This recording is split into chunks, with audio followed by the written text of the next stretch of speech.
wabarakatuh. Perkenalkan, nama saya Agus Salim Siregar dengan NPM 230517010255 akan menjelaskan mengenai akuntansi investasi saham. Topik ini sangat-sangat penting dalam dunia akuntansi keuangan karena investasi saham merupakan instrumen yang banyak digunakan perusahaan untuk mendapatkan keuntungan dan memperkuat posisi keuangan jangka panjang. Pertama-tama, mari kita pahami terlebih dahulu nih apa yang dimaksud dengan investasi saham.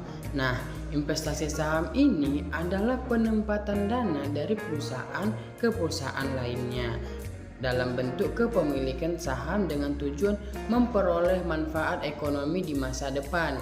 Nah, manfaat ekonomi tersebut bisa berupa dividen yang dibagikan perusahaan investasi kepada investor. Nah, kenaikan harga saham yang menghasilkan capital gain ketika dijual, bahkan sampai berpengaruh pada pengendalian apabila perusahaan investor memiliki kepemilikan yang sangat besar.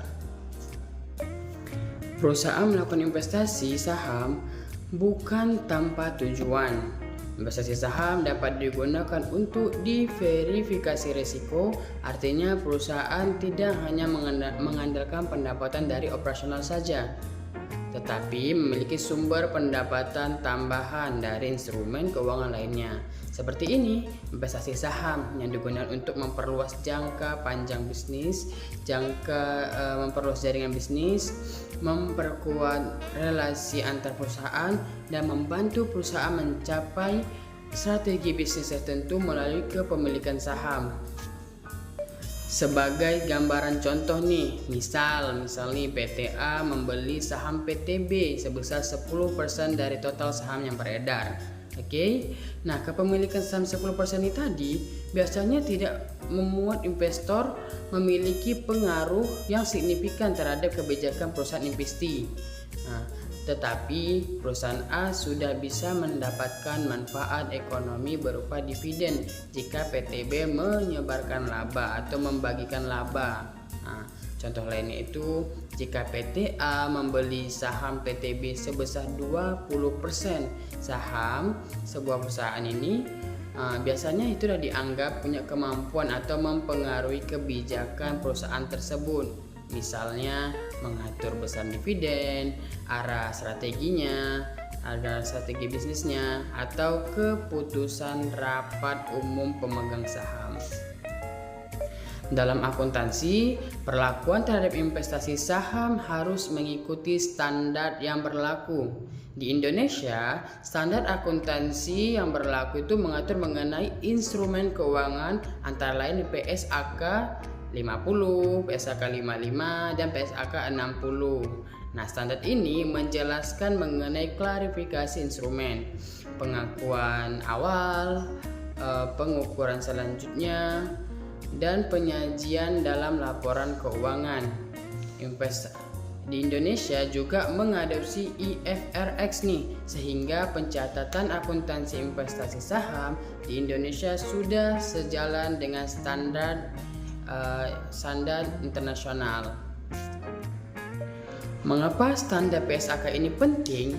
Karena setiap perusahaan memiliki tujuan investasi yang berbeda-beda nih.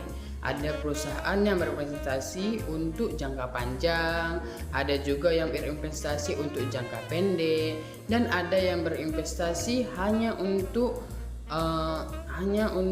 saham ini sebagai alat untuk masuk ke perusahaan lain dan memiliki kekuasaan. Nah, itulah sebabnya standar akuntansi membagi metode pencatatan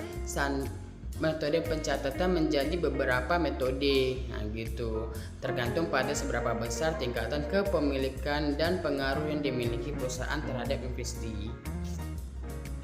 Jadi, dapat kita simpulkan nih dari akuntansi investasi saham bukan hanya sekedar mencatat pembelian saham saja, namun juga menjadi proses pencatatan yang harus selaras dengan standar akuntansi supaya laporan keuangan dihasilkan lebih akurat, dapat dipercaya, dan relevan untuk digunakan sebagai dasar pengambilan keputusan. Sekian dari saya, terima kasih. Assalamualaikum warahmatullahi wabarakatuh. Perkenalkan, nama saya Ijlal Alfaris Lubis, NPM 2105170001. Saya berasal dari kelas 5A Akuntansi Malam. Di sini saya akan melanjutkan presentasi dari Bang Salim tentang mengenai metode pencatatan investasi saham. Metode pencatatan investasi saham dipengaruhi oleh seberapa besar tingkat kepemilikan dan pengaruh perusahaan terhadap investor. Yang pertama adalah metode biaya atau cost method.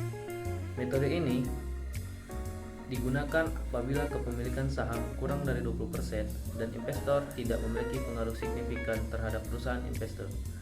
Pada metode ini, investasi dicatat sebesar biaya perolehan dan mendapatkan hanya diakui ketika dividen diterima. Yang kedua adalah metode ekuitas ataupun equity method. Metode ini digunakan apabila kepemilikan saham berkisar antara 20% sampai dengan 50% dan perusahaan memiliki pengaruh signifikan. Dalam metode ini, nilai investasi akan bertambah atau berkurang sesuai bagian laba atau rugi perusahaan investor.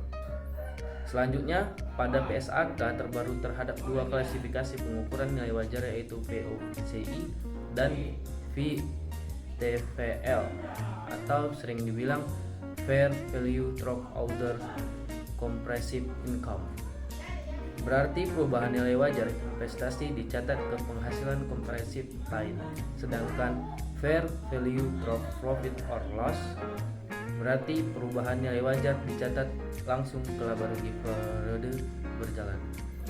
Pemilihan klasifikasi ini sangat berpengaruh karena akan berdampak langsung pada pengaruh nilai laba rugi perusahaan. Assalamualaikum warahmatullahi wabarakatuh. Saya ingin memperkenalkan diri, nama saya Alvin Jantino, NPM saya 2205170196. Baik, saya di sini akan menjelaskan lanjutan dari teman saya Rizal. Contoh jurnal penyajian dan penutup. Selanjutnya saya akan menjelaskan contoh jurnal transaksi investasi saham. Misalnya perusahaan membeli saham perusahaan lain sebesar 50 juta rupiah secara tunai, maka jurnalnya adalah debit sama dengan investasi saham 50 juta rupiah, kredit kas sama dengan 50 juta rupiah. Jika kemudian perusahaan menerima dividen sebesar 5 juta, maka jurnalnya adalah debit sama dengan kas 5 juta, kredit pendapatan dividen 5 juta rupiah. Untuk penyajian pada laporan keuangan, investasi saham disajikan pada kelompok aset, biasanya dalam aset keuangan, sedangkan pendapatan dari dividen maupun perubahan nilai wajar akan mempengaruhi laporan laba rugi atau penghasilan komprehensif lain, tergantung metode yang digunakan. Kesimpulannya, akuntansi investasi saham sangat penting karena dapat mempengaruhi nilai aset, laba perusahaan, dan kualitas informasi bagi pemakai laporan keuangan. Oleh karena itu, perusahaan harus menerapkan standar PSAK dengan benar agar laporan keuangan dapat lebih akurat, relevan, dan dapat dipercaya. Tentu, saya akan memberikan contoh jurnal penyajian dan penutup yang lebih rinci dan informatif.